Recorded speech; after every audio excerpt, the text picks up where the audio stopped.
got this, and you got that, and you gonna murder this one and murder that one.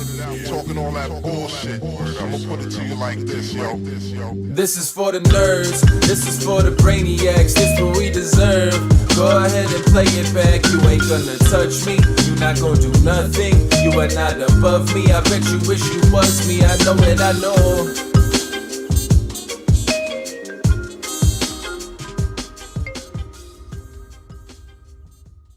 What's up, everybody? Welcome back to another episode of the Only Friends podcast. It's Monday, and you know what that means, another Steeler victory. That's right.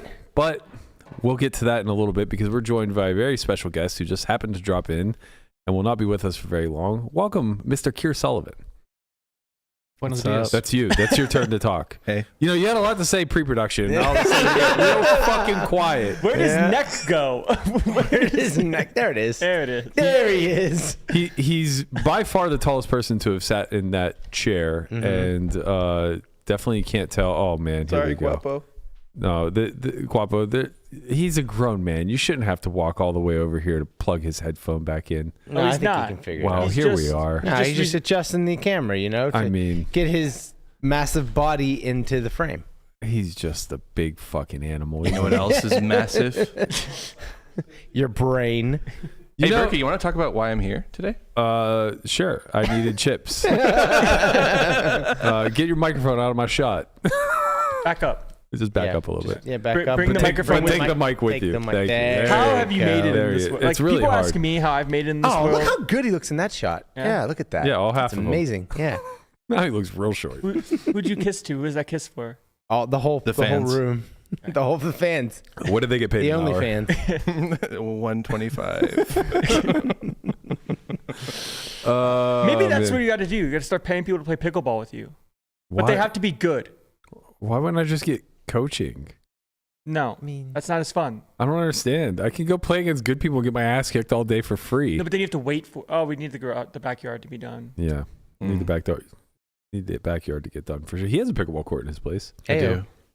What do you mean in your you have a house here? I have a house that has a pickleball court in the backyard, yeah. Really? Yeah. No, I've he's actually lying invited to you you. via Berkey, but I guess he hasn't told you. He hasn't told me anything ever. You know, he just leaves me out of it. Don't get that fucking. You want to know the last time he was at my house? About 6 weeks ago, before he had a girlfriend. Hey, Mm. I've been busy. What? Yeah. No. Go ahead. You have. Go ahead, Gear. We love pickleball. No. I was at the house today. What do you pay her? I pay in love. Yeah. Real wholesome relationship. Yeah. Okay. All right, we got to get to the shits. 125 an hour. You see, now that's bad because they don't understand the inside joke that actually happened off air. I could tell him. Yeah, that'd be great. Okay, so Hear me out. hear me out. It was my birthday on Halloween, and I had some friends here, and so I head up a modeling agency, and I invited a bunch of models over to my house to play Secret Hitler with me, and 3 of my friends, and so I had, I think, 7 or 8 girls come over, and the lady was concerned. She was like, what do you want them for? And I'm like, just board games. So she hit up the connection that brought us together, me with the modeling agency, and is like, you know, they don't want Naked Twister, like, and he's like, no, they're just normal people. They just want board games. And she asked me what I wanted them to wear, and I was like, just comfortable clothes, Casual attire. Just a nice night. Right. and they were casual, some pajamas, and we played board games. Anyways, they cost $125 an hour. That's the joke. That's the joke. That's the joke. That is Each. an expensive board game night. Yeah. I guess it'd be pretty That's cheap fun. if 5 showed up and it was $125 an hour total. Did you ever see that? It's a whole different game. My man. Did you ever see that TikTok of this guy who like pulls up to a street corner and there's a girl standing there and he goes, "Hey," and she comes to the car and he goes, "How much?" And she goes, $125. He goes, "How much for you to let me win the argument?" Priceless. And she's like, $250. And then it just cuts to them and he's in bed and he's going, "I just don't understand why you have to." And she's like, "You know what? You're right." Money well spent. Yeah. So let's introduce you to the audience properly. You are a high stakes grinder is not the right word. Nah. Definitely not. Killer? Not the High correct stakes word. liver. He's a legend, if you will. Thanks. Formerly or by way of California. How long have you been in Vegas now? 2 years? Yeah, I mean, the first time I came to Vegas, like I think within the first week I saw you at Sunset. So whenever that was. Okay. Are yeah. we the same about age? 2 years. No, 20, he's older. 27. Oh, you got me by 2 years.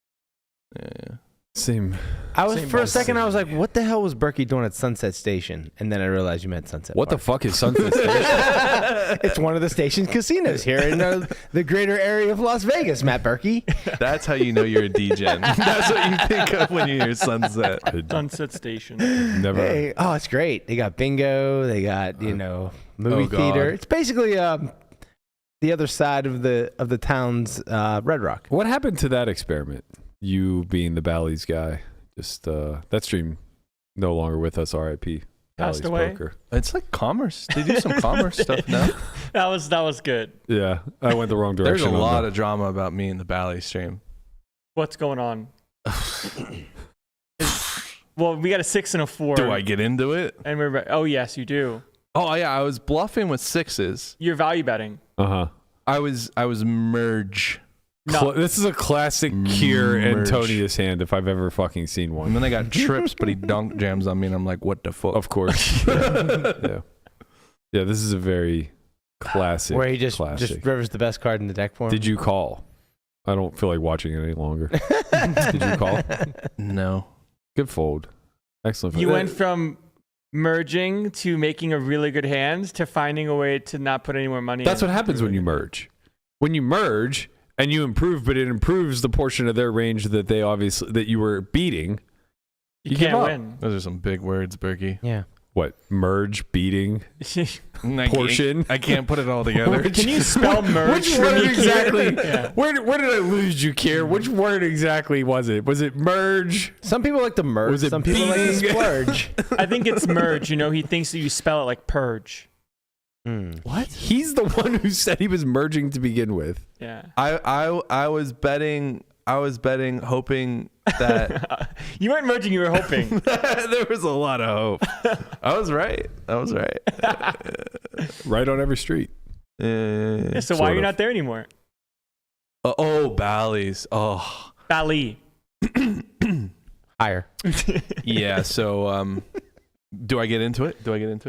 Are you asking me for advice right now, or because like if you want to tell the story, you're more than welcome to. I'll tell the story. Okay. You love stories. Fuck, where do I Story start? time, Keir. Anyways, so I'm gonna jump around a little bit. I'm not a great storyteller. The game runner thought I had sex with his girlfriend. I didn't. That was my friend that had sex with his girlfriend. Guilty by association. Already a great story. It happens to everyone in this room every day, Keir. You know, like not a great Lamanna and Landon, they can Dude, just I'm really gonna get some relate. fucking Yeah. text from this. Anyway, so that made him kind of angry. Anyways, like kind of walking back, I was friends with him, and he like got this girlfriend that was like really young, and he's like kind of old, and we were like whatever, and like we would hang out together, you know, like the three of us, and then my other friend would come in. Anyways, they had some like weird dynamics going on. I was just there for the fun. And yeah, I mean, this dude just had a jealousy thing, kind of, you know, and she was not a good person and really egged it on, and like really just liked making him squirm. And she wasn't even his girlfriend. She was his sugar baby, but he was broke. And That's a tough dynamic. using to my work money out. to pay her. That's a tough dynamic. Yeah, I mean. So wait, Yeah, you're backing sugar babies now? Is this how this works? Look, man, he like $125 that an guy hour. like stole money from me and then got ahead of it by telling a whole bunch of lies about me to like management at Bally's and whatnot. And I just kind of got blindsided. The thing is about like people who just like lie like super hard is that like super manipulative. Like if whoever like gets in first just kind of wins, you know? And yeah, he was telling people that I was like a bad dude, and there was like a fake petition against me where he had like a bunch of women signing it saying I sexually harassed them. Oh wow. How does all this come to be at the age of 27? Like, you're getting diddied. It took Diddy decades to build enough wealth and network to like have a petition of women come out against him. No, like, it was a fake petition. I understand. I'm being hyperbolic here, but well, I mean, I had to be honest when I saw the paper, and I was like, did I? Jesus Christ. No. I mean, it's just like I'm like going through my memories, like, well, yeah, I was like, no, this is bullshit. But you had to double check with your sources, being yourself. I mean, it's just like, okay, like if someone confronts you and is like, hey, like you murdered someone, like you're gonna think like, bro, No, legit. wait, That's what? legit. No. That's a legit concern. Like there's an aspect. Maybe I'm just speaking like from my own personal fears. Let's start there. But I think like I think that like personally, I've carried a fear from as long as I can remember as a little kid of being falsely accused of something.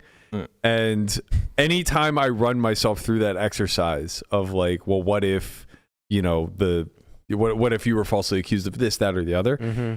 I always find myself down a rabbit hole of thinking like, is it possible to like lose a memory where, you know, something god awful had happened, and like basically like the idea of like actually buying into being gaslit. Yeah. I mean, I think it can happen, right? People like if Well, people get gaslit all the time. but no, I mean like lose a memory. I think like you know, like you black out. Like, that's just like the extreme version of it. Is like somebody tells you you're a murderer, and you're like, no, I definitely am not a murderer, and they and just show like, you a video of it, and you're like, oh right. shit. Somehow they find a way to like gaslight you into believing. But the point is like at a lesser degree, it happens all the time. Right. Right? We do it to Like- you all the time. It's the minimal gaslighting, like you didn't take out the trash or like or whatever, or Right. like I did this. You always did this. You never did this. My whole point is in helping Keir with his story is that memories are very fallible, so it's reasonable to want to like double check and triple check things whenever you're accused of something. Mm-hmm. Yeah, Although, I mean, I wasn't like, I didn't ponder for a week, but it was like, I didn't like, you know, hit up some girls, but no, I just, you know, it's just like, you know, like what could this be? But, you know, For a week. but, yeah, I mean, he told a lot of lies about me to people, and, you know, sucked Bally's, you know, upper management dicks. And, so we won't be seeing you at Commerce anytime soon. No. I Wayne likes me and like tried to combat the lies a little bit, but just got worn down. Wayne's the best. Gave up. Yeah, Wayne's a solid dude. It is kind of hard, I'm sure, when there's a lot of stuff happening and like there's some false truths, like something that might have been like 10% out of all the things where most of them are wrong. Like something might be kind of true, and it's like, wait a minute, if that's kind of true, like what else might be kind of true? And you start getting in your own head for sure. Well, there was like one thing like that. There was like this marking cards thing that he said it was me, which is, you know, bullshit. But basically, like for some reason, cards on the stream would get marked from like. I can tell you why. It's the deckmate. The deckmate would do it. Also, I think like maybe people like we had a lot of beginners on that stream, so like people would get excited and peel too high or you know whatever. There weren't significant cards getting marked, but they did have a discussion like, you know, let's keep an eye on this. So like there was like you're talking about 10% truth, and so then he just kind of painted and said it was me to like you know like closed doors stuff. It was like it was actually really fucked up. I was really concerned for a while. I actually talked to Berkey a lot about it, like one-on-one, like, what do I do? You know, I didn't fuck this guy's girlfriend and I don't mark cards. That's gonna be on your tombstone. Obituary. Keir, 27, lover of games, lover of women, marking cards, question mark? Sex haver, question mark? Yeah, no, I did, no, nah. I find it interesting and also maybe a bit concerning how much guys in your shoes, less so Landon, but like still within Landon's age bracket, if you're trying to navigate high stakes, how quickly you're like thrown into the politics of everything. Like when I was 27 coming up, I didn't have to politic anything. I just showed up and I played, you know, uncapped 10-20 at the Bellagio every single day. But my idea of like politicking was back then Bellagio didn't have. They were the last to adopt the Bravo system. Yeah. So they kept they had a pen and paper list, and obviously like very, very easy to get up or down that list with a couple $100. So like my biggest, most uncomfortable, by the way, like being a poor kid from Pittsburgh, like the idea of cheating and cutting the the idea line. of greasing palms is not like one that comes to mind. So like slipping 100 to the floor person to get a seat was like as close to politicking as I think I ever had to deal with. I see my name on this pen and paper. You got me? Well, it was more the opposite. It was like I would go there and I would see people getting seats ahead of me that I knew I was ahead of on the list. Oh, it was the other way. They were. Oh. Yeah, so it became a game of like, well, I have to ensure that like I at least get my fair value here, even if it's going to cost me $100. It'll cost you 50 to properly wait. Right. Yeah. 50 properly weight, 200 will get you bumped up a slot. You know, there was the fast pass, tier like Disney, system. Right. you know? Yeah, exactly. So, you know, you kind of learn the utility of money a little bit. But $10, you're never getting a seat. Yeah. Right. But $10 puts you back. But like now it's so different because like at the same token, I was like playing, you know, relatively safe games on full tilt and stars at the time. And, you know, you were able to rebuild if you went broke. And all of these things were very, very easy. For you guys, it's like you're dealing with agents in clubs. You're becoming agents yourself and building a downline. You have to deal with game runners. You have to deal with stream game runners. And then all of the Coked up stream game runners. Well, I mean, you know, that's just going to be the thing is like this has always existed. It's just always been very much behind closed doors. Or like not a player's responsibility as much. Like now it's part of your job to get into these games. And where before it was like show up with money and play poker. Yeah. Now it's not that. Even like when Bobby's Room was flourishing the most and there would be like, you know, 1K, 2K mixed games in there regularly and then as high as 500 1K PLO or no limit. That's crazy. Even back then, young online guys that were like coming to Vegas for the first time to take a shot were able to just like fairly walk in. Like I can remember who was it? Man, somebody put a blog post out a few years back talking about the first time that they played in Bobby's. And they basically just like walked in with their roll to play 500 1K with like Antonius and a bunch of other guys at PLO and just sat. And it was like, that was just how'd that go for them? I think well, but like that was also the difference between then and now is that back then the established pros had a ton of free money coming from a bunch of different avenues like, you know, full tilt, stars, whatever the case may be. The money was very free. They were playing in games with like Sammy fucking Farha, you know, dusting off hundreds of thousands, millions of dollars. You, Jamie. Money very free, right? So a young online kid comes who wants to take a shot. All they see as a 30-something who's established and has money is, you know, somebody who's young, dumb, and dismissed. It's kind of like, oh, cool, like a new challenger came in today. Like, let's see how this goes. Yeah, and it was not just like this guy's way too good, get out. And it was very much an arrogant, this kid doesn't have the life experience to keep up with us. Welcome to the big leagues. Exactly. Very much so. And now it's like, if you're 25, you could be a fucking giga whale, but you walk in a casino, you got eyes on you. Right. You know? They're like, well, because they're like, how are you so young with so much money? It must be because you're really good at poker. Right. And you're going to take our money by having a seat, not from you being better than me or whatever. Before you had to play for so long to acquire the skills that were needed, usually, right? Like, and now it's like you're fast tracked with solvers and with all the you know, software that you can use to get better. So That's it's like yeah, all the best players are sub 30. I also think like back then, high stakes they were still semi-private, but it was for the organizational sake. Like the way the big game, the big mixed games run, right? It's private, so to speak, but it's just so that the game goes off, right? Like it's so they can organize it. If somebody walked in, they're not going to shut really anybody out. And back then, that was kind of the way that it worked. Now it's the opposite. It's private to protect the recreational money. It's private to protect the weak regs that are taking all of the time and effort to organize.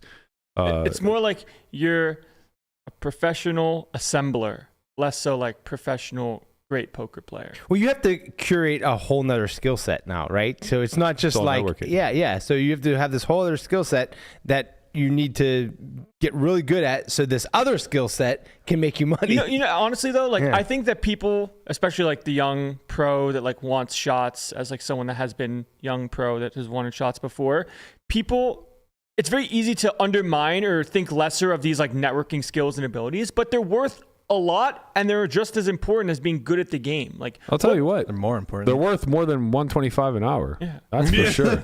like what good is That's being good at poker if you don't get to play and make money by doing so? Right. Along those lines, You play tournaments, actually. Is what you do. just quit. GG.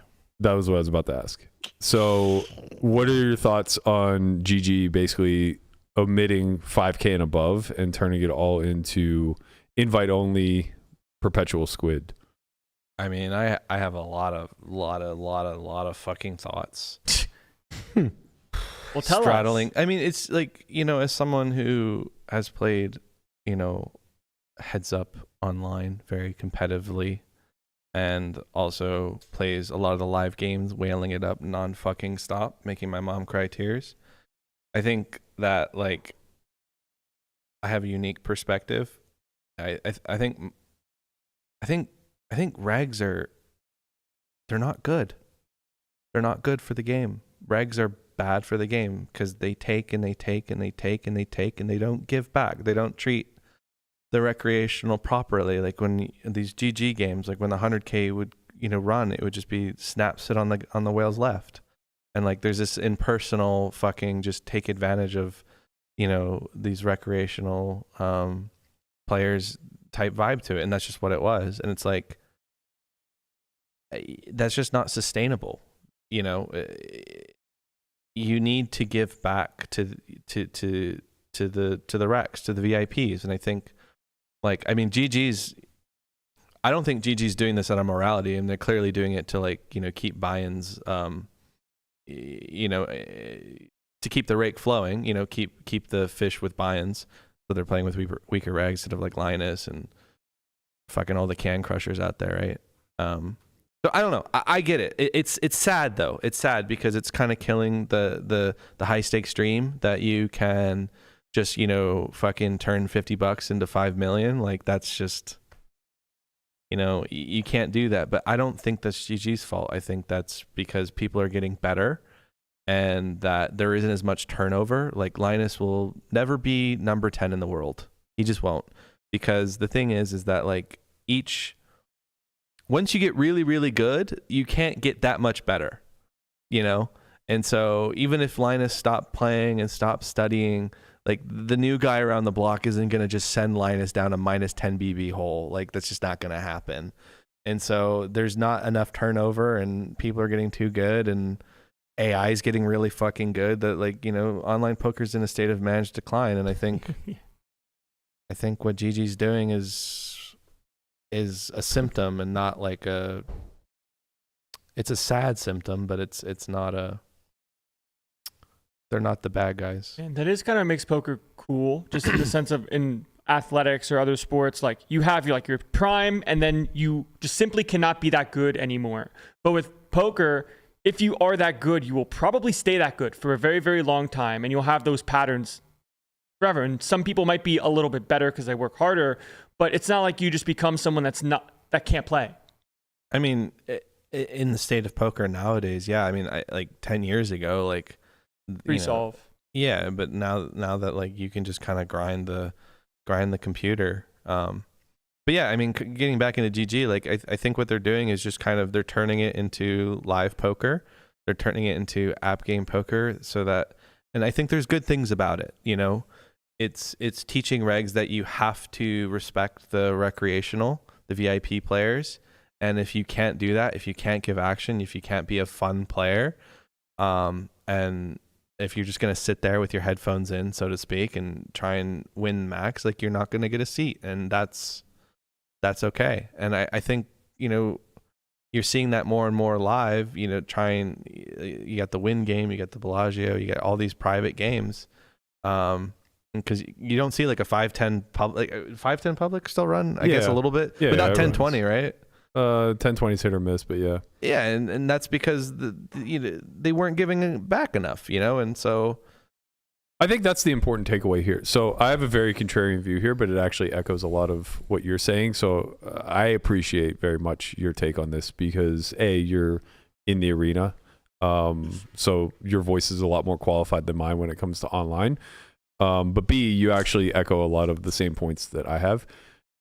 I think that like what first and foremost needs to be stated and highlighted is like, it's sad because of what you said. It kills the dream. Yeah. Right? Like the idea that you can start in micros and end up playing 100K NL is all but dead. Yeah. Yeah. However, that was a dream that we all, as aspirational young guys getting into the game, wanted. It was a dream that we all manifested. It wasn't a dream that was curated by the dynamics of the game overall. If you look pre-boom, everything was private. There was not a single no limit game public in the world.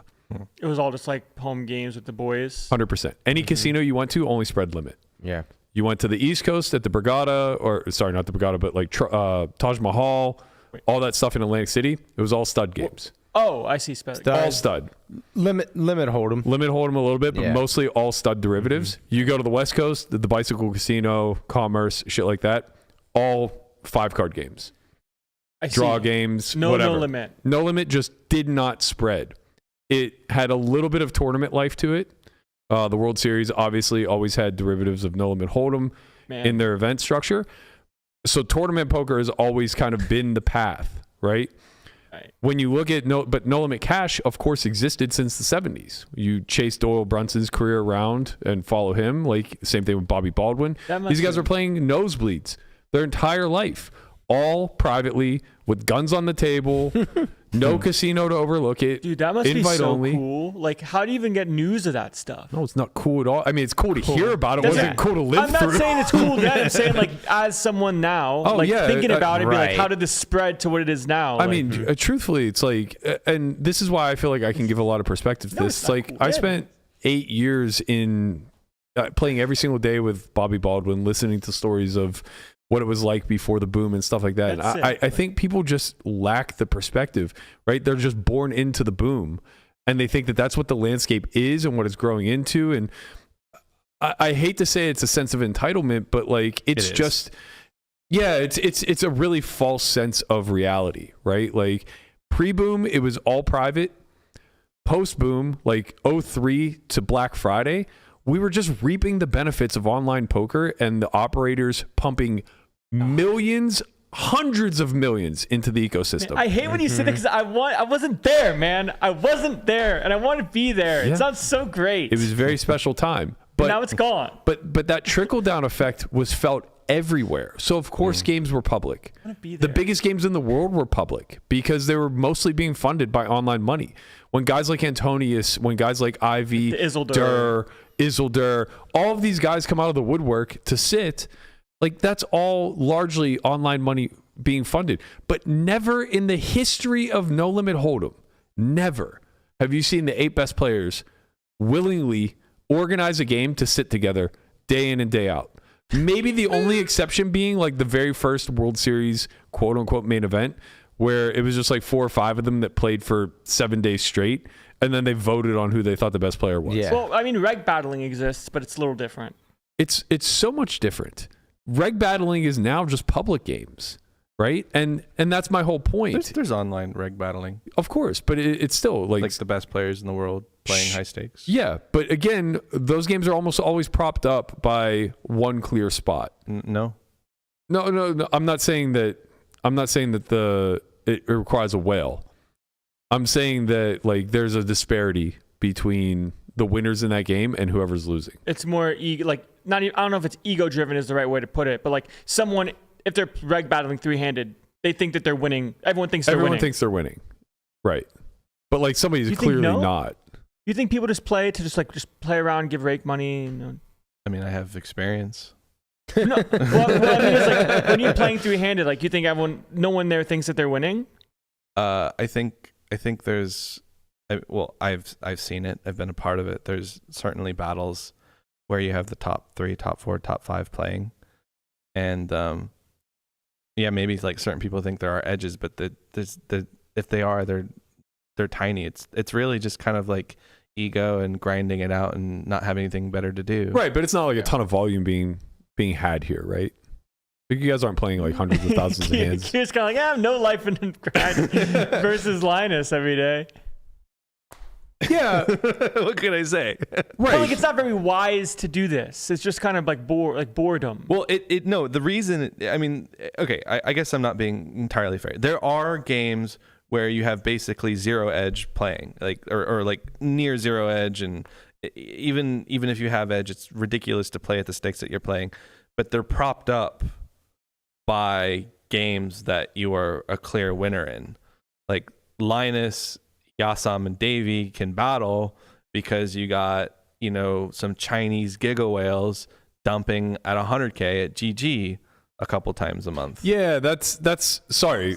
So to reframe, that's the point that I was making. Yeah, it's like you kind of were making that point. So yeah, nobody's making a career out of like battling every Linus single and day, showing Davey. up to the Bellagio and finding the 7 best in the world and sitting. No. And like No, that's the only hours that they're putting in. Of course, there are no careers in that. Right. Okay. So like the notion, But like other sports, all the best players play. of course. That's why the parallels are so poor. So this notion that poker's a meritocracy, where it should always just be public and it should never be taken behind private walls, is kind of overlooking the actual timeline and trajectory of poker. It was private. We had a massive influx of money. It all went public.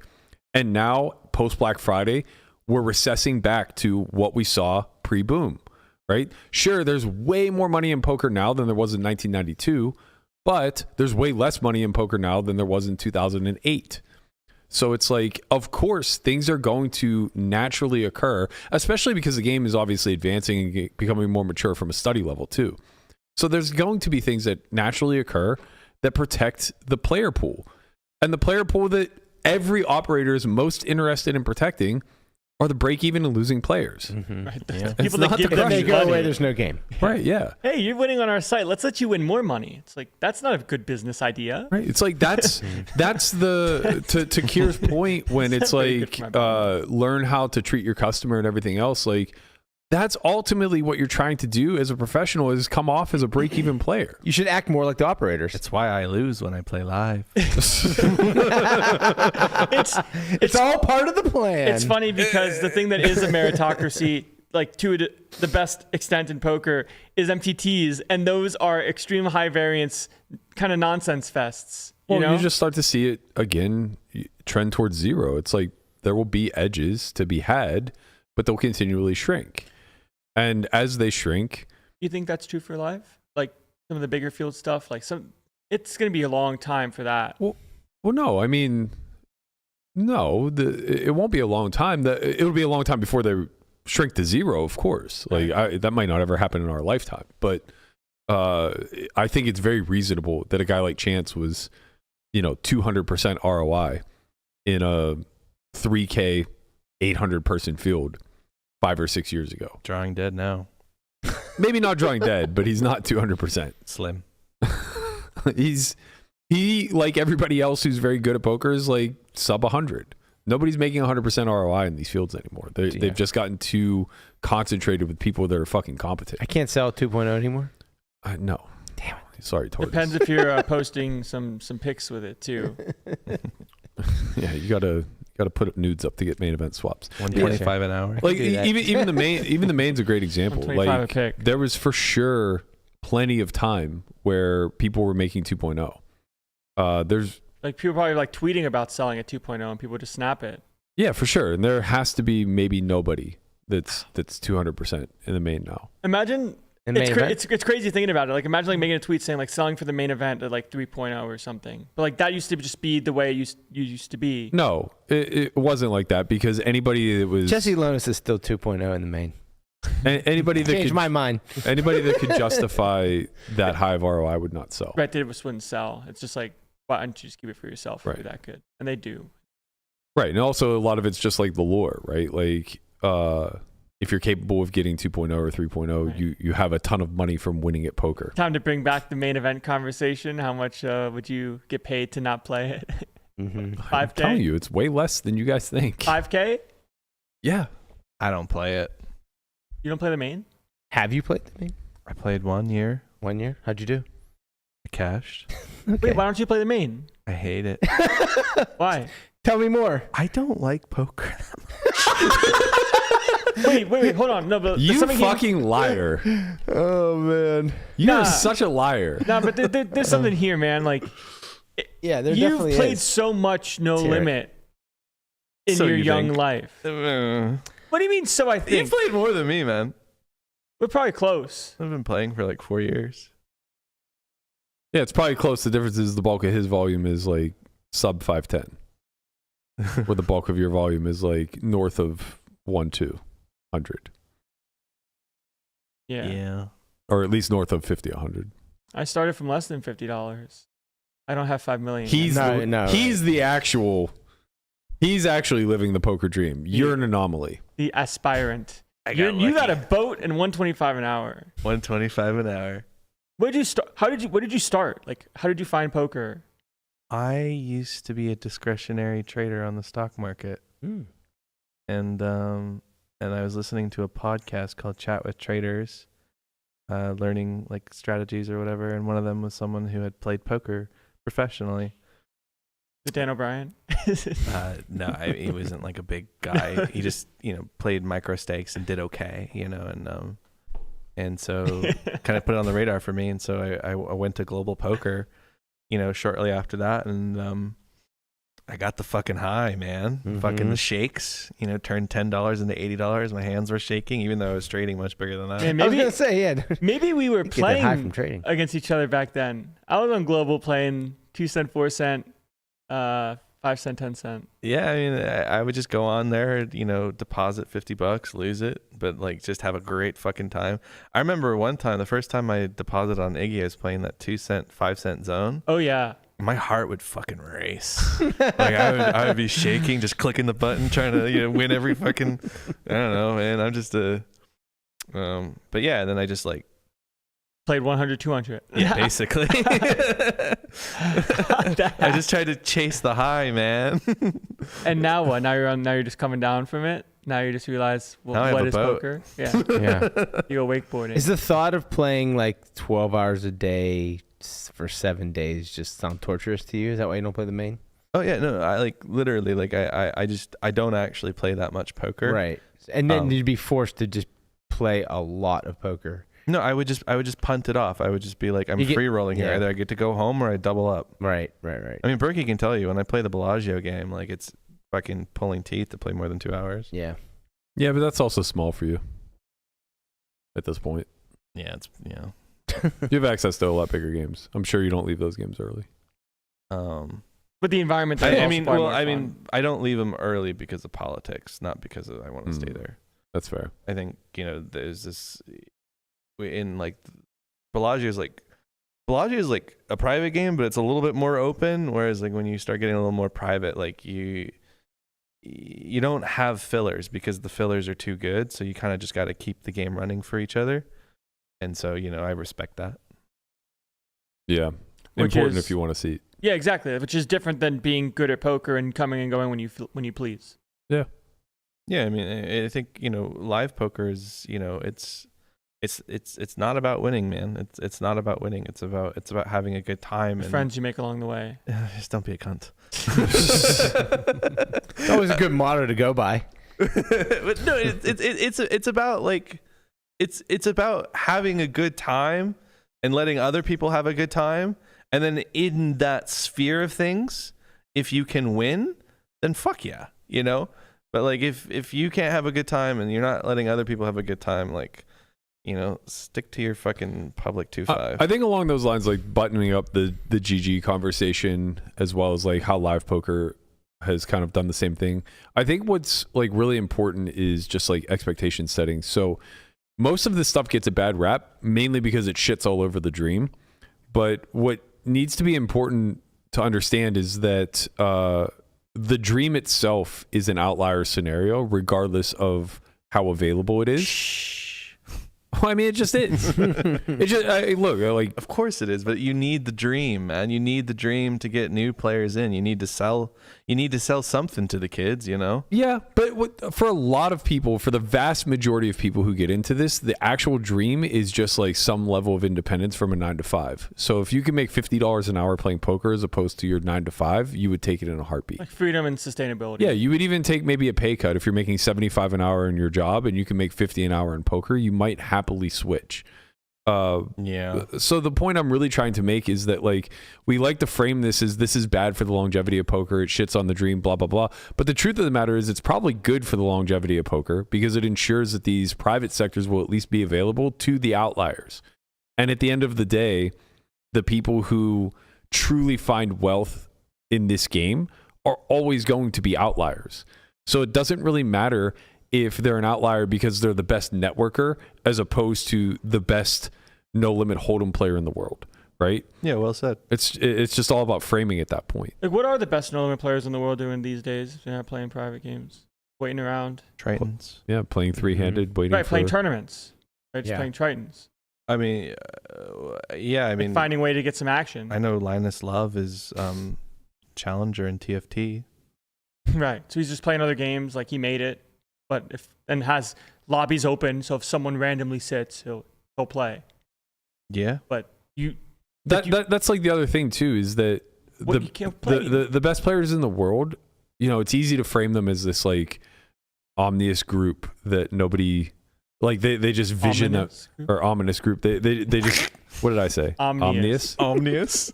Look, I'm from Pittsburgh. We throw Right. we throw extra I knew what letters you meant, in. Burke. Yeah, we throw extra letters in. I wasn't sure if sometimes. you're I don't saying understand how omniscient. omnis works either. Ominous is just like this like spooky group, just like. Spooky. Right, they're Like like, a collective, they're like a nameless. nameless collective. They're just a collective, right? See, look, I see you. I just need to make sure the word is right. Yeah. So people just envision them as like this entity, and then they put Jason Kuhn's face to it, and they're like, "Whoa, we want to highlight Jason Kuhn. We want to see him more." Shout out to in him the being pub- on Stars. But the truth is, if you peel that group back, the public doesn't care.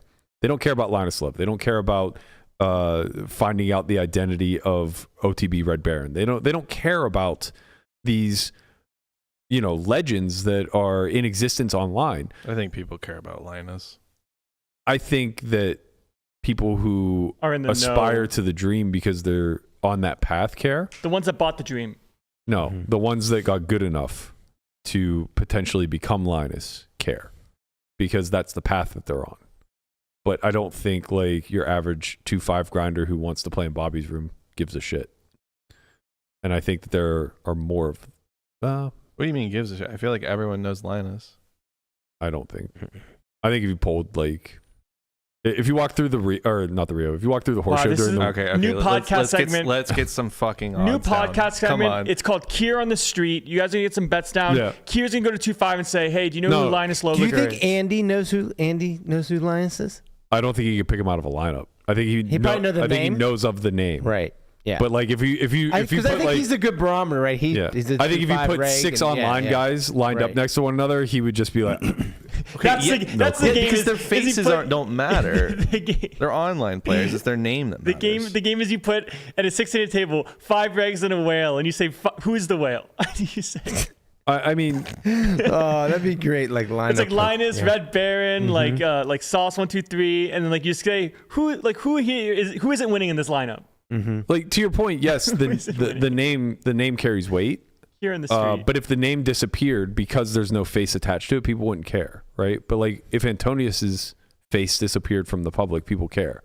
No, what? Yeah, Absolutely, dude. Antonius is sick. He's- Like, Yeah. Ivy is sick. Right. Wildly popular. Ivy's big. Like, So is No, Antonio. Ivy's the Is- biggest. Yeah, he's the biggest. Ivy's the biggest.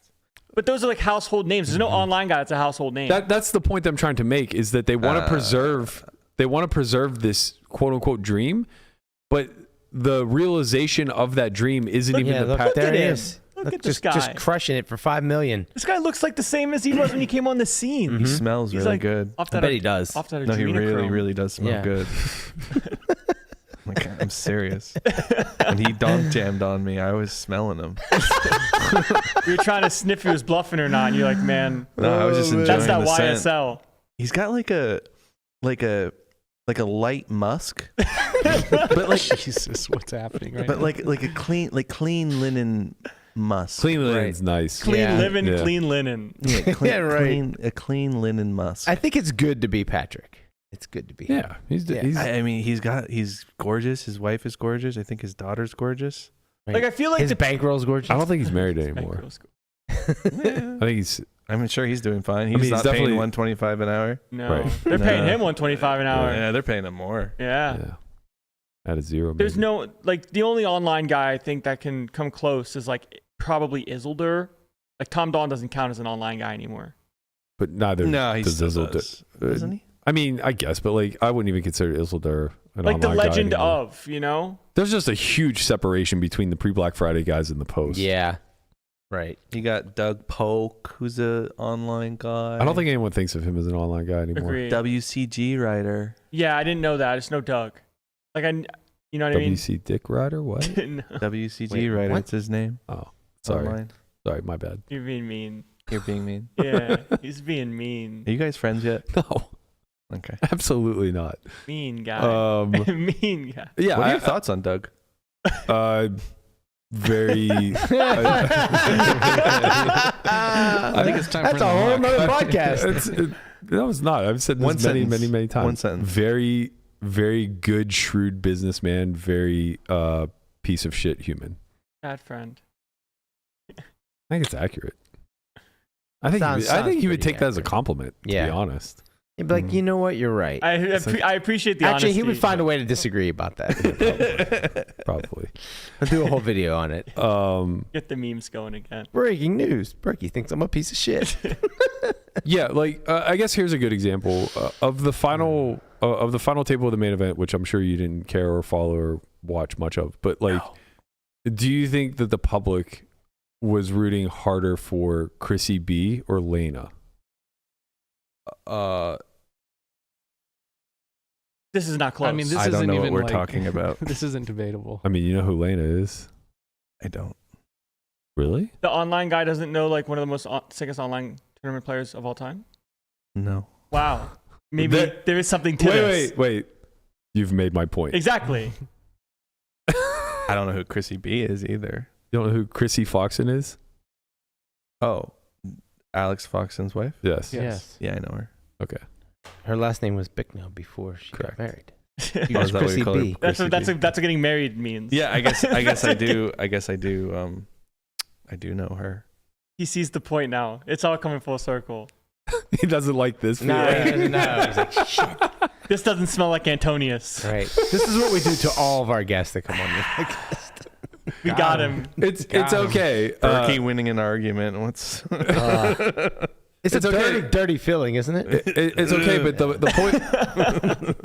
Find something, Keir. Find something. Attack his character. You got fat fingers. Stubby. Yeah. Stubby, What star else is nose, stubby? mole rat. Oh God, you shouldn't wear sweatpants around me, man. I just got a look, man. I was trying to look at his fingers. He got you good, man. See, you can't let Keir deflect.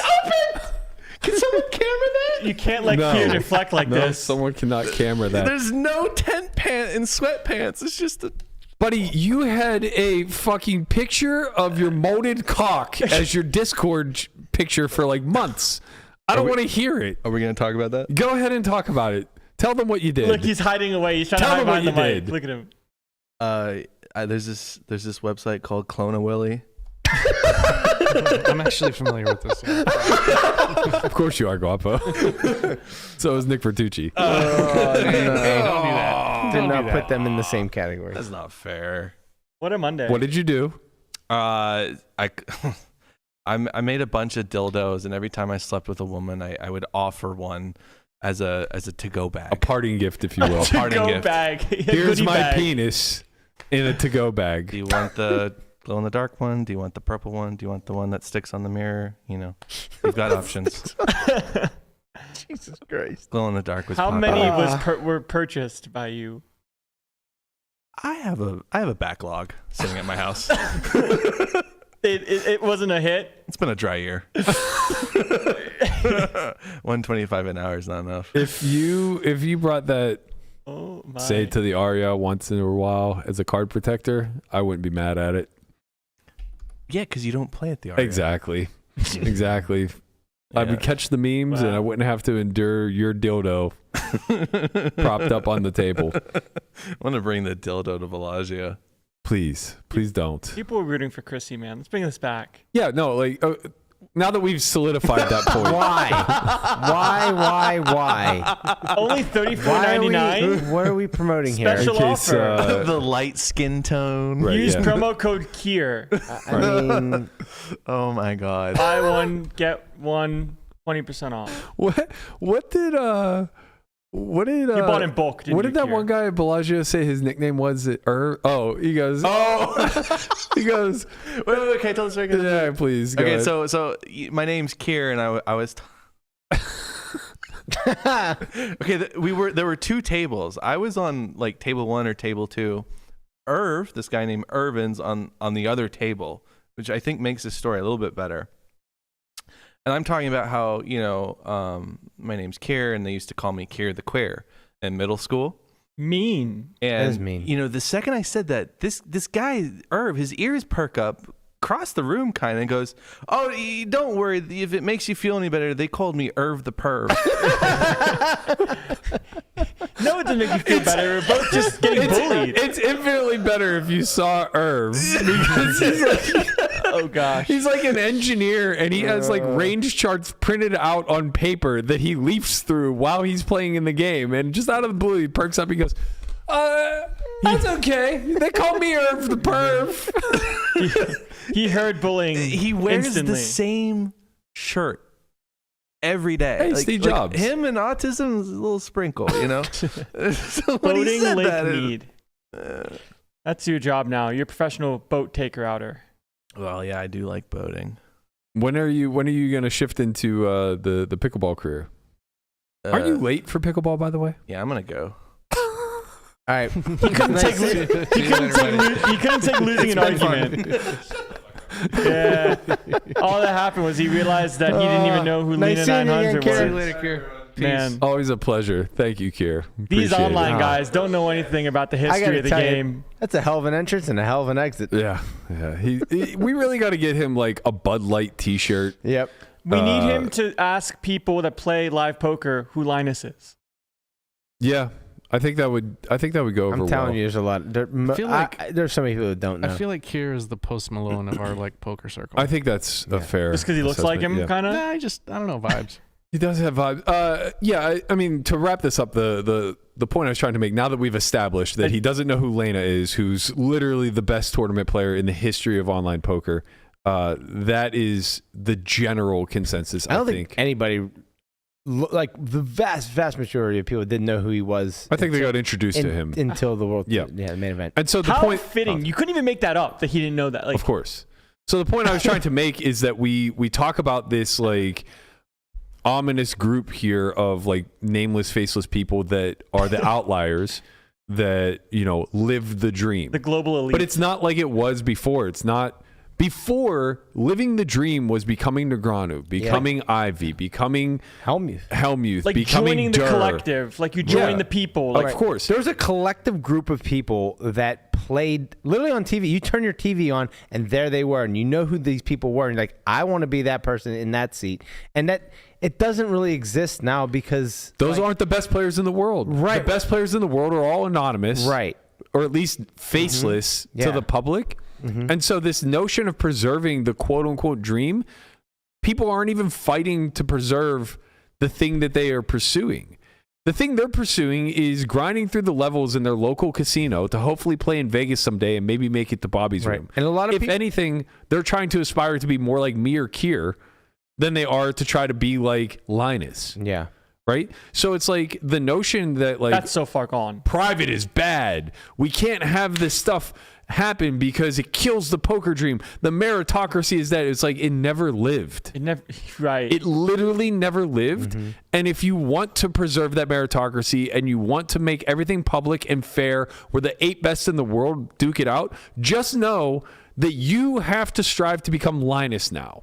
Not Dean Eggs, not Ivy, not Doug Polk or myself or Keir or anybody that has channeled the networking skills necessary, the JRBs, the Robles of the world, none of us are the best players in the world. None of us. Yeah. Not even in the conversation.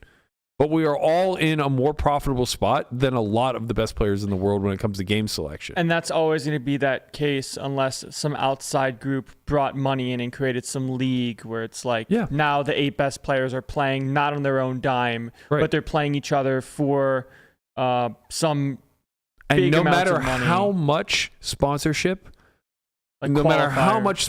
came in and how big that league grew, there was still almost certainly always be more money in the private sector.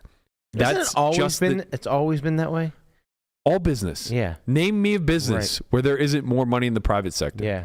Right? Like the joke from Rounders when he walks in on the judges game is something about like the Nassau game or whatever where they use our chips for coasters. Right, yeah. Right? It's like getting into the and then like he took it a step further with like becoming a lawyer or whatever. He's like get into the private sector, kid. Yeah, exactly. You know, it's always the same thing. Every aspect of business, the public side will always have less liquidity. Like imagine how much money was exchanging hands or games that were running when Black Friday didn't, like pre-Black Friday, where the huge games online were running. Right.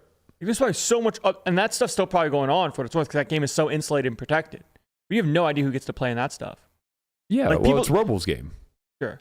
Right? It's and like, you know, the games that Durr frequents are, there's a big overlap between the people Roble plays with and the people Durr plays with. And anyone that tries Antonius to and be like Linus Ivy will never get a seat in that game. Of course not. They're drawing. What value do you bring? You bring nothing. Literally drawing dead. Like you can't spot them enough to make it reasonable to let him sit. I remember like Daniel made a post about like being good for the game, and like one of the things he said was like being a losing player. And it's like people like commented like, oh, like why do you want to? But it's true, like being a winning player does not make you good for a game. Right. Like, you're taking by default, you're taking the environment. There are definitely attributes to being a winner that can make you very, very important to an environment. And, you know, he left, so we don't really have a chance to talk about it. But, like, Keir's one of the best facilitators I've ever seen. Like soft skill. Yeah. Well, no, it's an actual fundamental skill. If he went in there and he played the best of his ability and played as theoretically sound as humanly possible, he might make, like, 12 big blinds per hour. Or he can go in there and give way too much fucking action, play deck from literally every position, and win 5 big blinds per hour. But sustain that for a long period of time at very high stakes.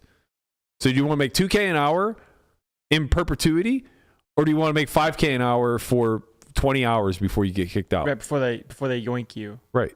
It's not even close. So it's like being able to move money around the table, because that's what every game desperately needs. If you just have 8 nits sitting in a game, they could all be the worst players in the world, but the game isn't going to be appealing to any of them because it's going to be boring. The pots are going to stay small. It's going to be Macau. Macau is soft, but it's like you want to kill yourself in these games. I mean, I've never played, but like I have a lot of friends there that grind, and it's just like you flop 2 pair and you have to like check call, check fold, that type of stuff, because triple barrels are just always, you know, sets plus or whatever. And it's just like the way that the game formulates is money just never really goes in, so money's never really exchanged. You interject one single facilitator who comes in and drives action, and now all 7 around him react very differently. They become different players. It changes the entire dynamic of the game, and the game now has health. It has life. And if this guy taxes them a few big blinds per hour in order to facilitate, so be it. It's just it's very just enlightening with the full circle when a couple years ago you were saying that games were going to kind of be lower stakes with deeper big blinds. Yeah. And I was talking with Jeremiah about this when we were just like crossing paths at NAPT, and we were just like, wow, like there's just no more online action. It's just all gone. Yeah. Like 1-2 still runs here and there, you know, live you can still do okay, but like it's not even close to what it used to be. Like 2-5 used to always run, 5-10 used to run daily on WSOP. Like that's gone. That you have maybe even Jeremiah to a degree, but you guys have a very weird slant in the way that you view it, because you literally played WSOP for the first time in your life during COVID. Yes. I came out to Vegas because of WSOP. WSOP's traffic at COVID was 2 or 3x at any other point in its existence. Oh, so it was always kind of pop in or whatever? 510 never ran. I'll tell you to the degree at which 510 never ran. Way back in 2015. It must have been like the second year that WSOP existed. Okay. I was bored one night and I loaded like 10K to my account. I sat at 510 deep, which I think at the time may have been a little bit deeper. You might have been able to buy them for 3K. Oh, wow. Game obviously filled. We played for 24 hours and I ended up breaking even, but at one point I was up like 30,000 and at one point I was stuck like 10,000. So the game was massive. There ended up being like somewhere in the neighborhood of like, I don't know, 50 or 60,000 at a 6-handed table. So like on average, everybody was in for around 10K. The game was so rare for legalized online back then that Poker News did a full feature on it. They were doing like they were tweeting live updates about the game and did an article on it. Wow. That's how rare. And that was only 510. Yeah. During COVID, I was playing 50, 100 almost every day. Yeah. Wow. So it's like you guys have this weird framework of like what WSOP traffic looked like. Yeah. I mean, what it is now is like pretty healthy for what it's ever been. Yeah. Man, I mean, Blesnik was playing. I got to play some heads up. That was when I came out here and was playing some LeBron Lames. Yeah, playing some 100, 200 heads up back then. And now it's like, that's not going to happen for a long, long time. Yeah. But yeah, I do think that like depth monkey wrenches things. Depth encourages action whenever players aren't super skilled. So you do see a lot of like the 10-20 uncapped, the 5-10 uncapped, people sitting really, really deep. And that just being the dynamic of how you can increase win rate without having to up the stakes. Yeah, I mean, when it comes to playing online cash now, if someone's just like an online cash pro, the ceiling that you can make if you're grinding really hard is 200K. If you're lucky. Yeah. Where like when you were playing online cash back when the dream was alive, you literally thought you could make millions of dollars. Yeah. I mean, you could if you got into real heaven. Yeah. Gelfond made millions of dollars. Robo made millions of dollars for sure. And there's just, you think, no way to kind of. I mean, Hastings won millions of dollars just off of Isildur in a couple of nights. And then people thought because he was getting hands, he was cheating. I mean, I still think it was unethical, but like whatever. Because he was able to get something that Isildur couldn't get. It was data mining. Yeah, it was data mining before like. It was real.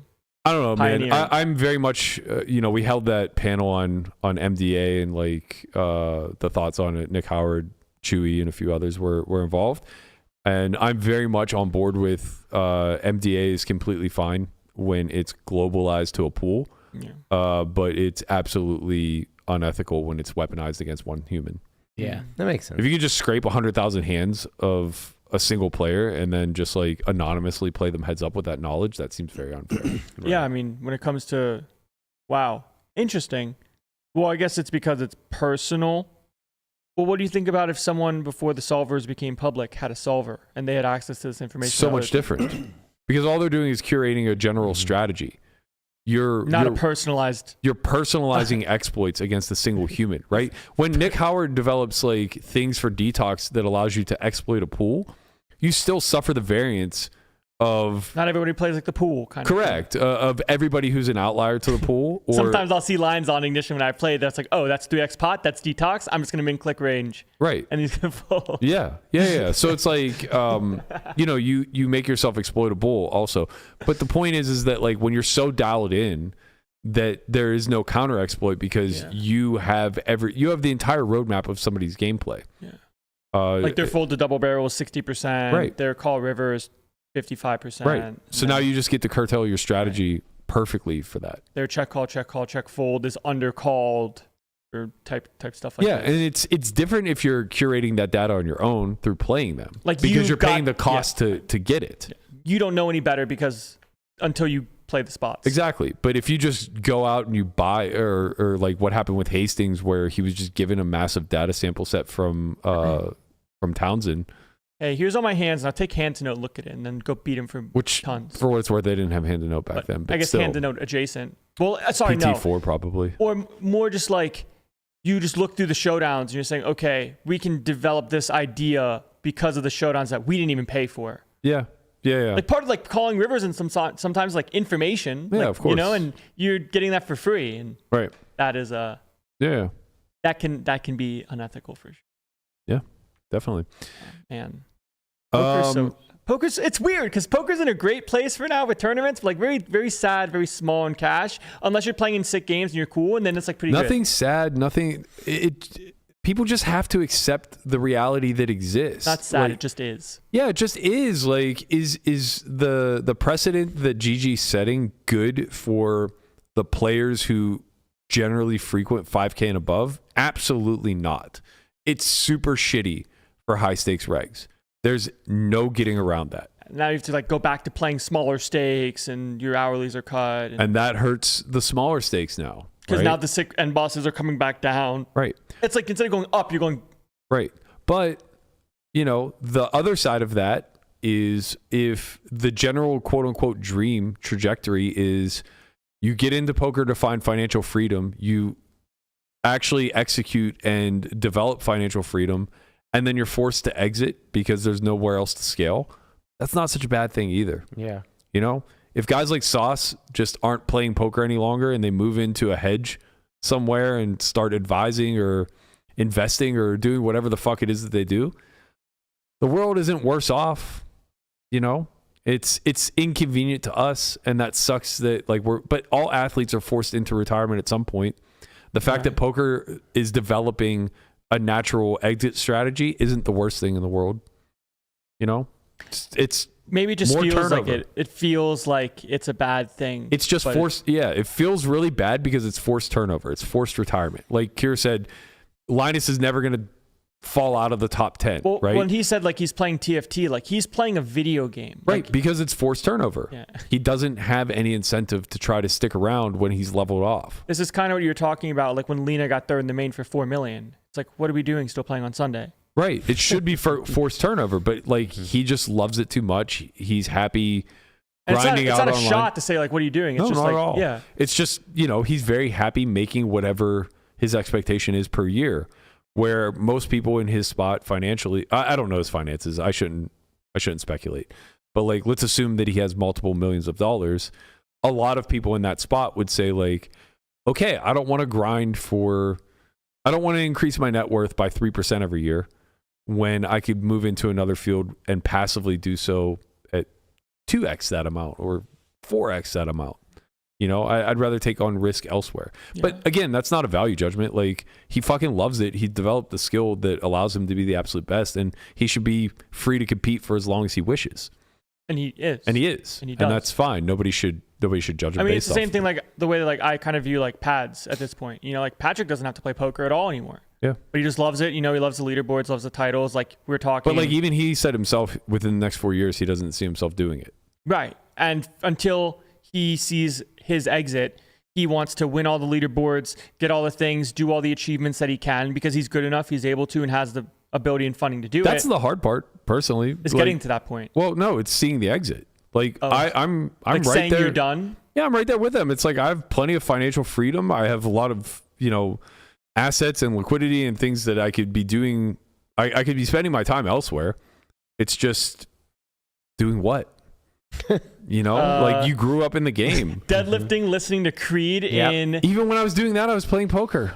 You know? a place Doing lawn where work. blind Yeah, it's just men like see. it's really hard when you grow up in the game like that. Like it was equally as hard for me to move off of baseball, and luckily this served as a bridge. So now, as proxy, I'm almost still tied to baseball. Like I almost haven't let that dream die, so this dream just kind of like filled the void. Dude, no, Time to be a crypto trader, Burke. no, time to start coaching some little league.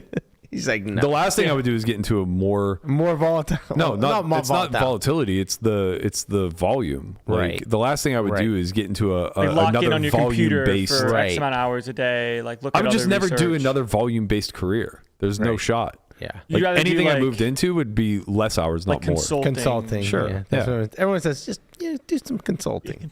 I'll never understand how that's even a fucking. How does that realm exist? It's just- What do you Consulting do for a does. living? I'm a consultant. Right. Consult this. Yeah. I'm a podcaster. I'm naturally a consultant. Like, what are we talking I'm about? glad they consulted in little Russ Wilson. Man, He is cooking. it's just I feel like it's kind of cool and just Landon's not going to let you. I know. No, Trying. well, I'm trying. well, because I'm just He's trying to not like gonna- parallel like where Matt's where, at. where Russ Wilson is and where Matt is in his career. Well, no, like what? Both towards the end, but excelling.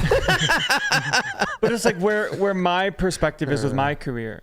You know, like should I be thinking You're Justin about? Fields.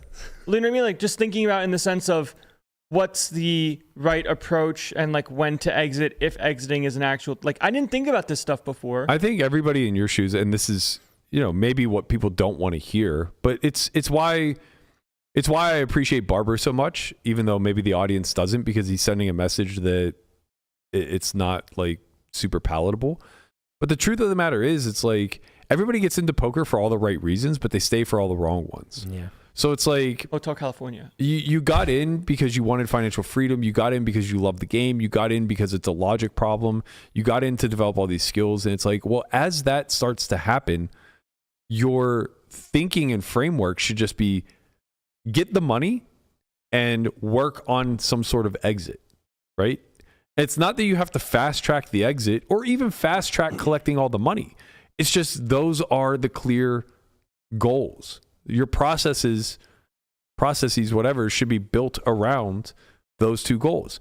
Chase the highest EV spots so that you can maximize your hourly. And then once you get to a point where, there's nowhere else to go in the game, you exit.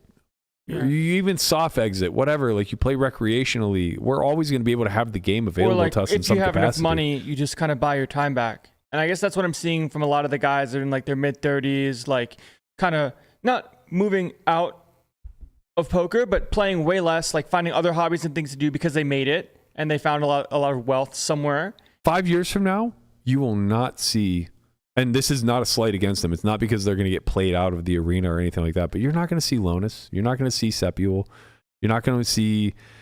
You'll see him play like main event type stuff here and there, like maybe the Triton thing, like you play 4 or 5 times a year, but you'd rather just like play golf with the boys and like you have money and Weinman. like, be a dad for Jesse. Weinman like, was already like 1 foot out the door, shot to the Villa Gorilla. wins the main event, and it's just like he might play like 4 events a year now. And that's completely understandable. Like you just want so much money. Why you really want to keep grinding? Maybe you do because you love it, but like at some point you realize like, what am I doing this for? At some point you collect your entire high side at once, right? Weinman wins the main event. Maybe he kept like 4 or 5 million of that. It's like you got your entire high side of your poker career all in one fell swoop. What is the point of grinding a $1,500 event?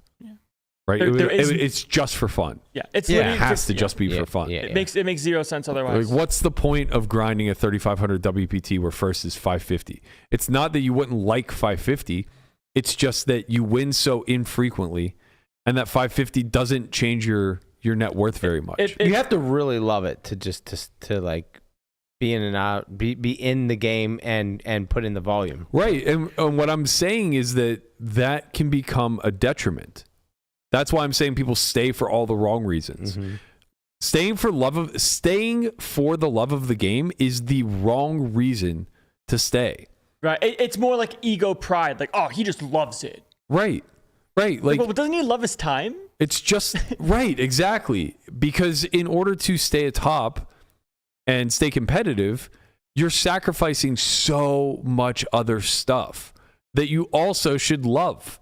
You should love your family and friends. You should love your time. You should want all of that back. And the person who's out there grinding 1,500 hours a year after they've quote unquote made it is clearly doing it for an underlying reason that isn't obvious. But this is kind of like similar in a lot of industries, right? People like make it in finance. They make it in finance is like the biggest mindfuck to me. Right. Whereas you've made so much money, but now it's just a game to you. How much money can I actually make? And you work decades. That's the thing with decades, finance, though, is that the ceiling is so uncapped. Yeah, for sure. Right? Like, we're so capped in poker that it's abundantly clear when you've hit the ceiling. Right. There is no ceiling in finance. It's like, what's the ceiling? Bezos? Right. You know? Basically, yeah. Like, how big of a hedge fund can I actually acquire? Right. Right, yeah. Man, I like this. I'm learning things here. No, I think this is important. I like this. I like this. I like being here. Well, I learn things. No, but seriously, because like it's so easy to just like mindlessly wander when it comes to playing poker, especially as an MTT grinder, where it's like, okay, like here I am playing MTTs, doing this, like trying to win all this money, and at a certain point, like you reach enough money where poker doesn't become the priority anymore. And it shouldn't stay the priority because you have so much money that the hourly or the time that you're spent is busy doing anything else just because you need to buy your time back. Where else? What's the point? Right. That's what I mean. Everybody got into it for the right reasons. It was for independence, which is quote unquote buying your time back. You back. get your freedom, you get your money, but you stay. Like, why are you staying? They stay for all the wrong reasons. Why are you staying a slave when you have your freedom? You bought that. Like, you won a main. Like, you won 7. Like, you get to this point of having like high 6 figures and like some time to just maybe even like relax a bit and like trying maybe. Like, I think Jason's like a perfect example of that. Both Mercier and Kuhn, for what it's worth. The Jasons. Yeah, like Mercier was at the peak of his career, and he goes, you know what, I want to start a family. Yeah. And just disappeared. Yeah. His Stars contract ran up, and he was like, that's my cue. Yeah. Vanished for years. And then decided to come back once the kids are able to, you know, kind of fend for themselves. He makes his appearance every summer now and plays for wins a bracelet, 100 hours a summer, and then calls it. You know, he's doing other shit. Plays in Florida because he's there. Yeah, Kuhn kind of the same thing. Like, he had a 5-year stretch where it was like he was fighting tooth and nail to be the best player in the world. Achieved that. Got pretty close, if not at the top of the mountain. Started a family and said, all right, I'm going to step way back. I'm not going to try to fight tooth and nail to politic my way into a bunch of cash games. I'm not going to travel all across the globe to play every single high roller. I'm going to stick to Tritons, and I'm going to become a Stars ambassador, and I'm going to do some work here locally in the States because that keeps me close to my family.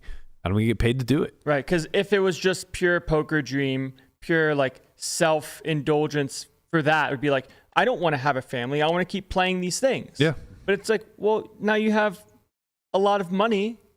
You really, is poker everything to you? And I guess that's the real thing that you learn, is that poker is not everything, you know? It is or it isn't. It's how you frame it. Yeah. It's up to the individual, right? Yeah. But the bigger point is that, like, regardless of how you frame it and whatever you make it, the industry only affords so much. Is there more to life than poker? Maybe a smidge. But the industry itself, it doesn't care how you frame it. It's only going to afford you so much fruit. You know, the best player in the world, the best networker in the world, whatever, there's very unlikely to be another Roble. It's very improbable we see somebody make 100 million in poker alone. Very, very, very improbable.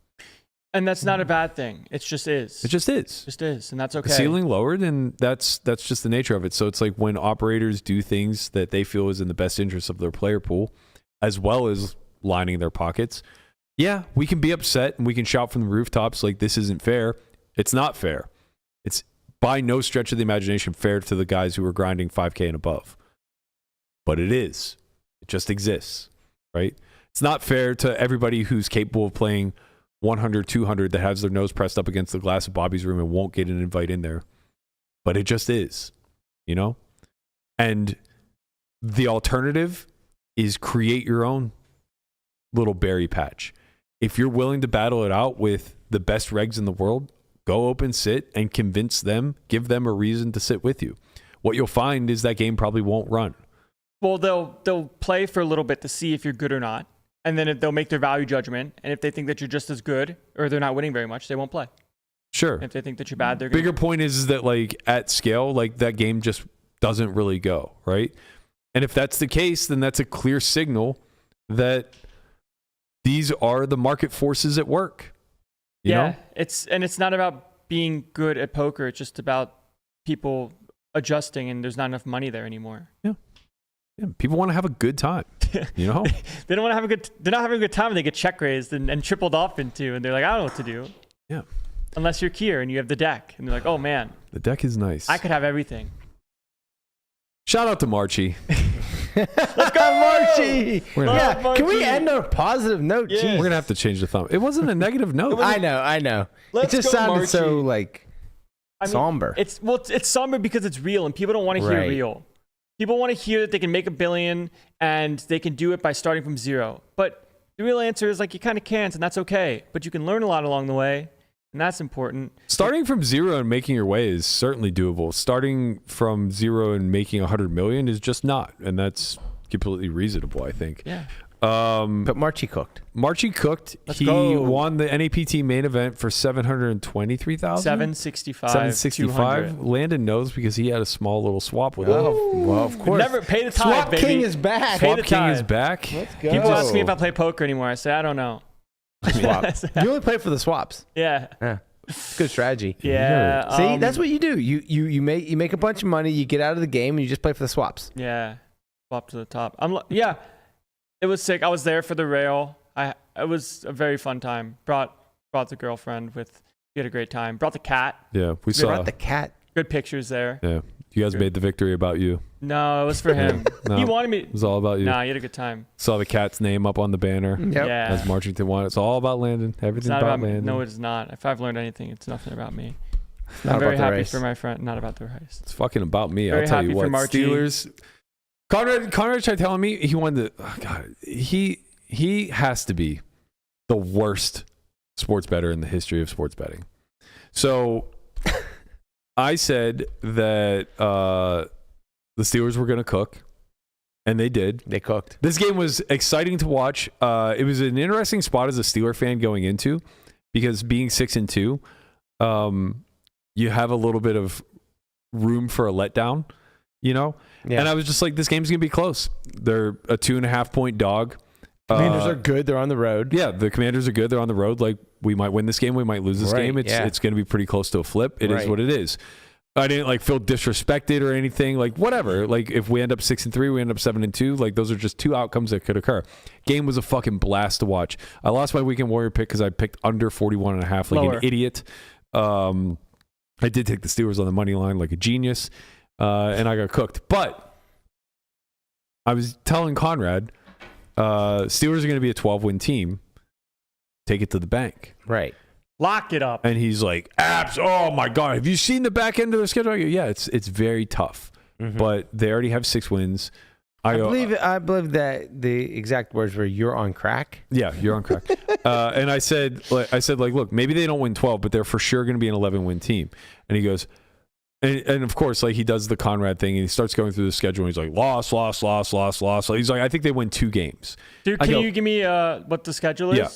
So they have all their division games. They have the Ravens twice, Browns twice, Bengals twice. That's 6. And then they have Commanders, Eagles, and Chiefs. So they're going to have 4 playoff, 6 of their final 9 will be playoff games, or playoff Like contending good teams. Yeah, the Bengals and 5 of their final 9. The Bengals and the Browns obviously will not make the playoffs. And the Bengals Bengals are might. not a bad team. They're not a bad team. Top 5 offense in the league according to Conrad. Wow. I mean, no, That's another story. I mean, we'll look at on Thursday when the Bengals played the Ravens. Like that was like they're a good team. They're a good team. The thing that people don't acknowledge is that the Ravens defense this year is absolute garbage. And Lamar Jackson. The Ravens is the are GOAT. very good. They might be the best I team. meant the Bengals defense. No, I meant the Ravens. Oh, okay. Yeah. The Ravens might be the best team in football, with a bad defense. but their defense is very poor.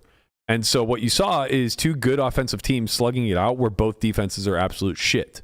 Tight. That's not what you're going to get with the Steelers. You got good defense. I can assure you that the Steelers-Ravens game will be a very close 3-point game where fewer than 4 touchdowns are scored. I'm very confident in that. Always happens that way, right? Well, you know what's going to happen Almost is always. you're going to make a same game parlay and You're find a right. way to cook it up. You're right. I'm going to cook that It's up. free money. It's you heard it here first. So I basically said, like, I think they'll go 4-2 in the division and then steal 1 or 2 of those games from the Commanders, Eagles, and Chiefs. Commanders, which they just played on Sunday. Correct. So of course they beat the Commanders because Conrad's always wrong. So what was happening at the end of the game there? That was amazing way Insane. to end the game. Insane. So I missed this one. It was 4th and inches and a minute left on the clock. Steelers are up by 1 on their own 40 50 maybe. Some they're midfield basically. Steelers have the ball. Steelers have the ball. Right. They go for it and get a first down. Game's over. Or they can punt. At the time, I was like really, really, really confident you're supposed to go for it here. It's close though, right? Is it not close? It might not be close. It might just be a punt. Because it wasn't 4th and inches. It was 4th and like a long one, I think. I Right, don't but- think, but But like regardless, I think that like with no timeouts, like that if you don't get it here, like they're almost certainly gonna like it's very easy for the Commanders just get in field goal range. yeah, I think it's actually a punt. Yeah. ICM value of the yard is Well, like if they don't get it, it's real bad. Maybe if you're up by 3, you go no, for it. if you're up by 3, it's not a question. Right. You for sure go for it. Right. But the question here is like, what's the EV? So They're I only don't up by one. I don't know the frequency at which they get the yard. Maybe it's 60%, maybe it's 65%, but you auto win the game that often. And when you don't get it, you win the game a very small percentage of the time. You think it's small? Yeah, I mean, they only need like 15, 20 yards to kick the field goal. So maybe you win like 20% of the time if you don't get the first down. Maybe. And whatever that EV Anyways. works out to, maybe it's somewhere in the neighborhood of like 0.7 wins. If by it was going the for Eagles, they would push it for sure. Yeah, the Eagles, Sirianni. the Eagles might be like 95% to win in that particular spot. Yeah. But anyway, my point is like, let's say the EV is like 0.7, 0.7 wins if you go for it. Punting, they have to go 50 yards and they have like a new kick. This is the other thing is like they had a new kicker. So like, I think that's all the more reason why they were almost certainly going to punt. Right. But if you punt, like how often do you give up the 50 yards and then how often do they make the field goal? I don't know what the EV calc works out to. It probably is relatively close. Especially when they're playing prevent defense and not actually like. No, they won't play prevent. Well, they're Because just they gonna, have to prevent a field goal, not a touchdown. sorry, contain. Like they're not playing the way. If they punt it in, they're at the 1. They're going to give them some yards and They're not stuff. going to be at the 1. On Like average, they're going to be at like the 10. 25. 20. No, it's Not the 25. 25. No, I mean, they're punting from the 50. They're going to either have a return or a touchback at a pretty high frequency, so it's going to be at the 20 often. I think Yeah. it's less. So it's probably like It's not going to be sub 20. yes, it is. I don't think so. Right, because it's either going to be at the 20 or it's going to be Fair caught at the 5 somewhere at the 10.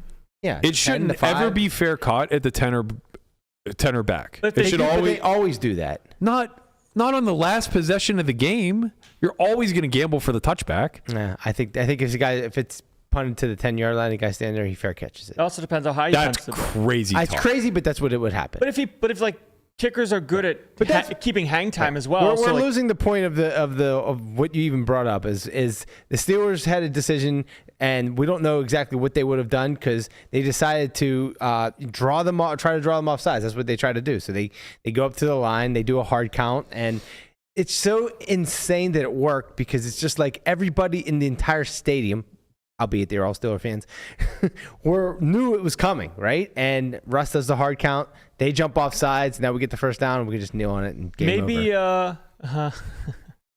the Russ is just really good Russ at drawing cooked. that hard. No, the hard count was insane because they jumped with like 18 seconds left on the play clock. Right. They thought you were trying to go for a gotcha. Like it's not like the hard count usually works because there's a fear that like at the longer the time goes, there's a fear that the offense will catch the defense sleeping and actually go for it and just make it and win the game. Unless So you they think get a they're little gonna do- anxious, right? But if you think they're going to do a quick count or like a quick count, and then like just But you just run up the line and yeah, but you just like have to know that they won't.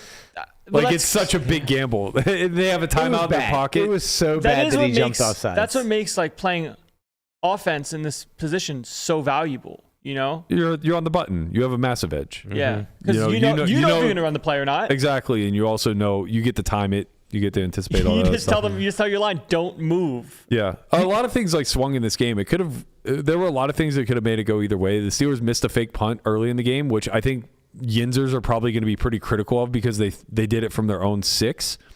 But it's not a matter of like field positioning. It's a matter of like the how the defense lines up. They had a gunner who was just totally uncovered. Right. It's an automatic first down plus. Right. Every single time you run this, if he doesn't drop the ball. Yeah, you just have to execute. So you just like forgot to catch the ball, and now the Redskins have the Commanders have the ball at like their own 6. It's like and punch it in for a touchdown. Like what That's are you like doing? A 7-point swing easy. Right. That's just football being football. Yeah. But Well, good, that's good just play variance call, being like, variance that people like watching can't fathom. like, right? This like you never do this. It's just like the Bengals going for 2 on the road against the Ravens on Thursday. No-brainer.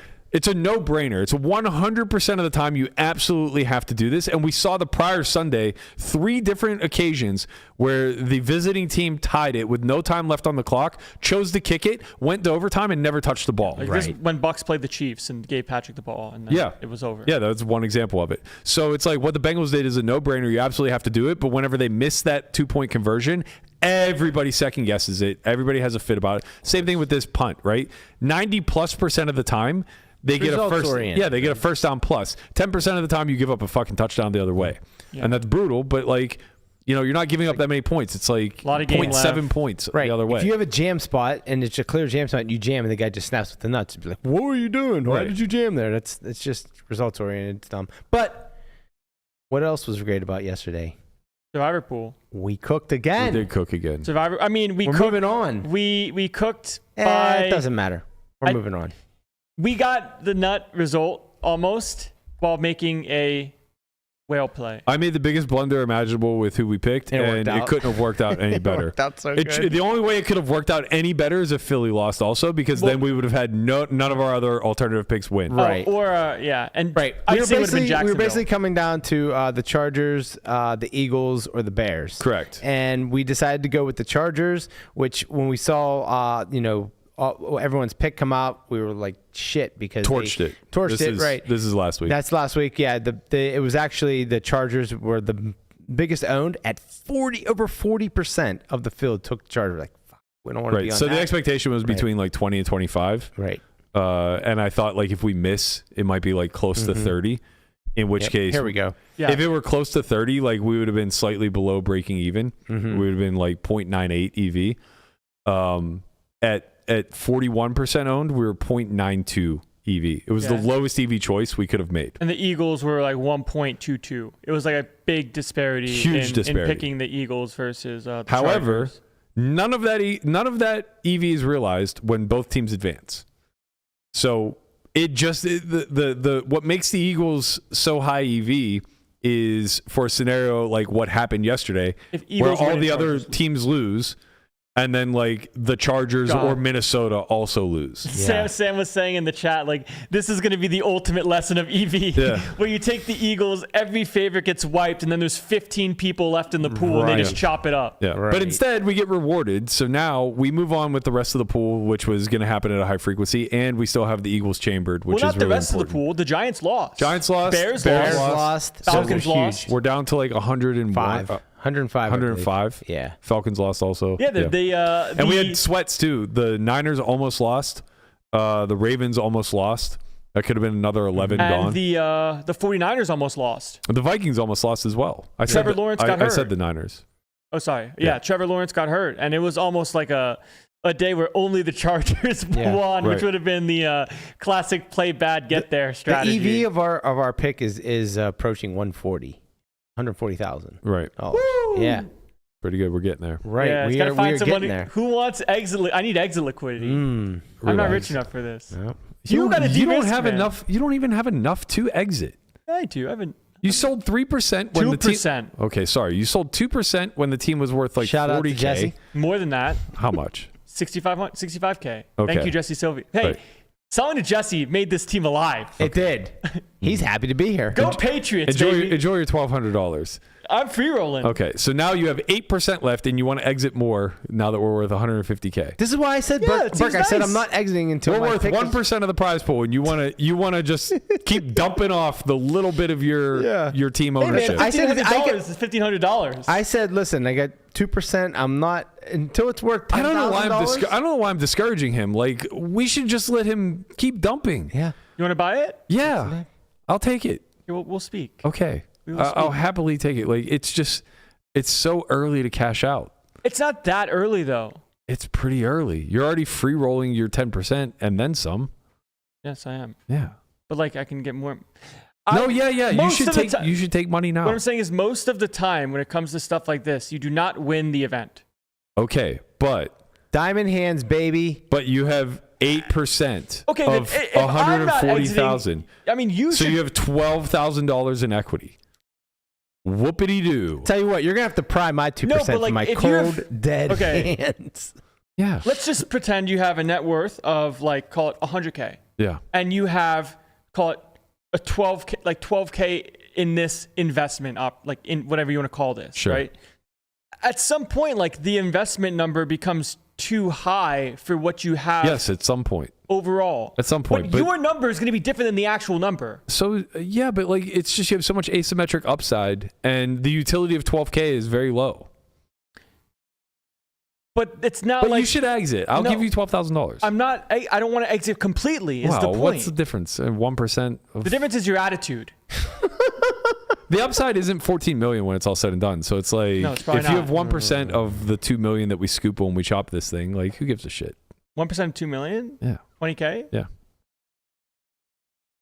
I mean, if you started with 100K before the season started, it's pretty good. It's pretty good, but you're not going to hold on that long. So I'm not fully exiting. I'm not doing what Zeus did. It's not an all or nothing. Yeah. LeMan, you want to buy a piece of them? Huh? I might. Okay. I'm going to man. sell you a piece of mine though. Right, that's fine. Okay. I mean, Let's get out of here. he would be so can't take it mad anymore. Dude, No, I'm late for my dentist appointment. if we picked the Eagles and the Chargers lost, God. Yeah, that would have been very unfortunate. Luckily, here we are. All right, that's going to do it for us, and we will be back tomorrow. What is tomorrow? Tuesday? Tuesday. All right, Tuesday. I don't know what we have on deck for tomorrow. We'll figure it out as we go. One Fausto Valdez is going to be joining us on Wednesday. Nice. Recently chopped up one of the quantums at the bike. We're going to be hearing about his experience since he moved to LA. Former Academy attendee. Love Fausto. Not sure we got Jesse in tomorrow. That's Yes. right. Okay. Jesse Talk about the Silvio will be here Patriots. tomorrow. He'll be talking about the Patriots' big W over Chicago Bears. The Bears. We'll catch up with all you guys then. I'm late for the dentist. We'll see you guys tomorrow. Peace. Peace.